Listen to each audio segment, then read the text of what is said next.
طائف شہر تو آج بھی موجود ہے۔ تاریخ اسلام میں اس کی اہمیت اتنی سی ہے کہ آج سے 1358 سال پہلے رسول کریم صلی اللہ علیہ وسلم نے اس شہر کا محاصرہ کیا تھا، اور اہل طائف نے ایسی بے جگری سے مقابلہ کیا تھا کہ مسلمانوں کو محاصرہ اٹھا کر واپس آنا پڑا تھا۔ لیکن تب اللہ تبارک و تعالیٰ نے 64 برس بعد اس شہر کو وہ سعادت بخشی کہ طائف تاریخ اسلام میں ایک سنگ میل بن گیا۔ مالک بن عوف کا قبول اسلام اس سعادت کا پیش خیمہ تھا۔ 694 عیسوی کا واقعہ ہے کہ طائف کی ایک عورت کے بطن میں ایک بچے کے آثار نمودار ہوئے۔ اس کا خامند فوج میں اعلیٰ عہدے پر فائز تھا۔ وہ کچھ دنوں کے لیے گھر آیا تو بیوی نے اسے بتایا کہ وہ امید سے ہے۔ میں نے ایک خواب دیکھا ہے جس سے میں پریشان ہوں۔ اس عورت نے اپنے خامند سے کہا، میں دیکھتی ہوں کہ میرا گھر اچانک تاریک ہو گیا ہے، ایسی تاریکی کہ اپنا آپ بھی دکھائی نہیں دیتا۔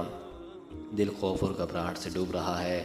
دل کہتا ہے کچھ ہونے والا ہے، کیا ہوگا کچھ پتہ نہیں چلتا۔ میں گھر میں اکیلی ہوں، کسی کو پکارنا چاہتی ہوں تو منہ سے آواز نہیں نکلتی، بھاگ کر باہر نکل جانا چاہتی ہوں تو قدم نہیں اٹھتے، سوچتی ہوں کیا کروں تو کچھ سوچا نہیں جاتا، اللہ کو یاد کرتی ہوں، آواز تو نہیں نکلتی لیکن دل سے دعا نکلتی ہے۔ پھر دور آسمان پر ایک ستارہ نظر آتا ہے جو پہلے تو مدھم ہوتا ہے پھر روشن ہوتا جاتا ہے۔ یہی ایک روشنی ہے جو خوب تاریکی میں نظر آتی ہے، امید کی کرن کی طرح ستارہ روشن ہوتا جاتا ہے اور ستارہ نیچے کو آ رہا ہے۔ تاریکی کم ہوتی جاتی ہے، آخرکار ستارہ روشنی کے گولے کی شکل میں ہمارے ذہن میں اتر آتا ہے اور روشنی ہمارے سارے گھر میں پھیل جاتی ہے۔ یہ روشنی زمین کی روشنی نہیں لگتی، آسمان کا نور لگتی ہے۔ دل سے خوف اتر جاتا ہے، روح کو سکون ملتا ہے اور میری آنکھ کھل جاتی ہے۔ خواب برا تو نہیں، اس عورت کے خامند نے کہا، مگر یہ تاریکی کیسی تھی؟ عورت نے پوچھا اور کہا، تاریکی یاد آتی ہے تو دل گھبرانے لگتا ہے۔ کیا تم کسی ایسے عالم کو نہیں جانتے جو خوابوں کی تعبیر بتا سکتا ہو؟ لوح تقدیر کا لکھا کوئی مٹا تو نہیں سکتا۔ خامند نے کہا، تعبیر اچھی نہ ہوئی تو بھی تو اسے ٹال نہ سکے گی، شاید اچھی ہی ہو تو پوچھ تو لے کسی سے۔ بیوی نے ایسی ضد کی کہ خامند طائف کے ایک بزرگ اسحاق بن موسیٰ کے پاس گیا اور اپنی بیوی کا خواب بیان کیا۔ اسحاق بن موسیٰ علم نجوم اور خوابوں کی تعبیر کے علم کا عالم تھا۔ اس نے خواب سنا اور اپنے خیالوں میں کھو گیا۔ اس نے اس آدمی کے دائیں ہاتھ اپنے ہاتھ پر پھیلایا اور اس کی لکیر غور سے دیکھنے لگا۔ وہ افسردہ سا ہو گیا۔ اس نے اس آدمی کا ہاتھ چھوڑ دیا۔ بولو ابن موسیٰ، ہونے والے بچے کے باپ نے کہا، تعبیر بری ہے تو بھی بتا دے۔ تعبیر بری نہیں، اسحاق بن موسیٰ نے کہا، تیری بیوی کے بطن سے ایک لڑکا پیدا ہوگا، وہ روشن ستارے کی مانند ہوگا جسے ساری دنیا دیکھے گی، وہ اللہ کے نور کو دور تک پھیلائے گا، صدیوں بعد آنے والی نسلیں بھی اسے یاد کیا کریں گی، اور جو لوگ تجھے اس کے نام سے پہچانیں گے اس کے حکم سے کمانوں سے نکلے ہوئے تیر بہت دور تک پہنچیں گے۔ اسحاق بن موسیٰ چپ ہو گیا۔ وہ کچھ دیر چپ رہا۔ وہ اسی طرح بولتے بولتے چپ ہو گیا جیسے کوئی بات اس نے اپنے دل میں رکھ لی ہو۔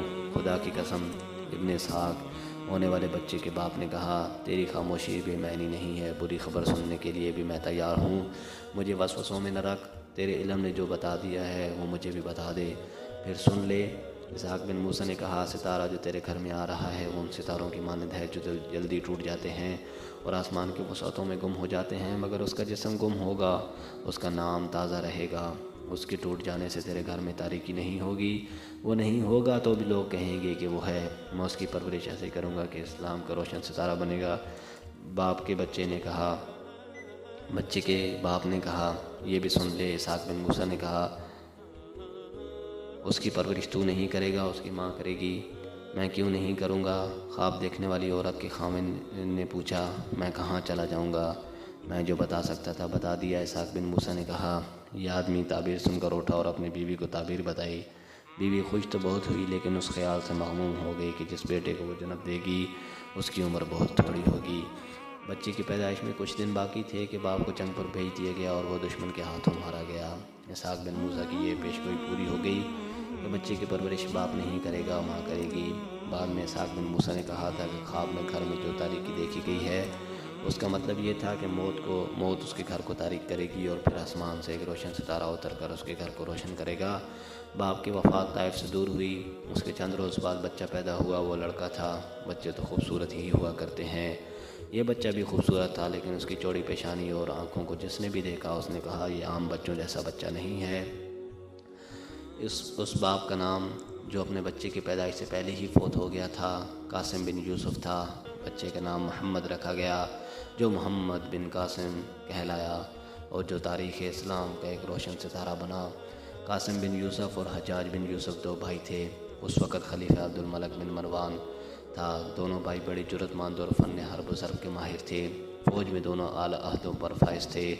یہ اس دور کا ذکر ہے جب مسلمان آپس میں پھٹ چکے تھے اور بھائی بھائی کا دشمن ہو چکا تھا، یہاں تک کہ خلافت کے بھی دو حصے ہو گئے تھے۔ خلافت شام اور مصر تک محدود تھی۔ عبداللہ ابن زبیر رضی اللہ تعالیٰ عنہ نے عراق اور حجاز میں اپنی خود مختار حکومت قائم کر لی تھی اور اس نے اموی خلافت کی بیعت سے انکار کر دیا تھا۔ عبداللہ ابن زبیر رضی اللہ تعالیٰ عنہ خلیفہ اول حضرت ابوبکر صدیق رضی اللہ تعالیٰ عنہ کا نام برنباسا تھا۔ اس نے یزید بن امیر معاویہ کی بیعت سے انکار کیا تھا اور حجاز اور عراق میں مسلمانوں کو جمع کر کے متوازی حکومت قائم کر لی تھی۔ یزید کے بیٹے معاویہ بن یزید نے جب خلافت سے دستبرداری کا اعلان کیا تو بنو امیہ کی باقاعدہ خلافت کا آغاز ہوا اور اس کے ساتھ ہی خانوادہ رسول صلی اللہ علیہ وآلہ وسلم اور خصوصاً بنی فاطمہ رضی اللہ تعالیٰ عنہا پر ظلم و ستم کے ایک دور کا آغاز ہو گیا۔ عبداللہ ابن زبیر رضی اللہ تعالیٰ عنہ جو حضرت عائشہ صدیقہ رضی اللہ تعالیٰ عنہ کی بڑی بہن اسماء رضی اللہ تعالیٰ عنہا کا فرزند تھا، ایک پہاڑ کی طرح سینہ تان کر ظلم و ستم کے آگے آ گیا۔ امویوں نے عبداللہ ابن زبیر رضی اللہ تعالیٰ عنہ کی حکومت کو ختم کرنے کے لیے پہلے عراق پر خود فوج کشی کی اور پھر حجاز مقدس پر حملہ کیا۔ دونوں حملوں میں اموی فوج کی کمان حجاج بن یوسف کے ہاتھ میں تھی۔ عبداللہ ابن زبیر رضی اللہ تعالیٰ عنہ کو حصار سے نکالنے کے لیے حجاج بن یوسف نے خانہ کعبہ پر منجنیقوں سے سنگباری بھی کرائی، جس سے بیت اللہ کی عمارت کو نقصان پہنچا۔ آخر ایک خون ریز مارکے کے بعد عبداللہ ابن زبیر رضی اللہ تعالیٰ عنہ اپنی جان سے اپنے مقاصد کی خاطر قربان کر گئے۔ حجاج بن یوسف جو کہ ظلم و ستم کے معاملے میں اس دور میں ضرب المثل کی حیثیت اختیار کر گیا تھا، خلیفہ عبد الملک بن مروان کی حکومت کو بدامنی سے محفوظ کرنے کے لیے اختلافات رائے رکھنے والوں اور خلافت کے خلاف ہتھیار اٹھانے والوں کو عبرتناک سزائیں دیا کرتا تھا۔ اس نے عبداللہ ابن زبیر رضی اللہ تعالیٰ عنہ کو عبرت کی مثال بنانے کے لیے ان کی لاش کی بے حرمتی کی اور لاش کے سارے جوڑ الگ الگ کر کے ان کی مردہ وجود کو چوراہے پر لٹکا دیا، جو کئی دن تک لٹکا رہا اور حجاج بن یوسف کے خوف سے لوگوں نے لاش کو بھی نہ اتارا۔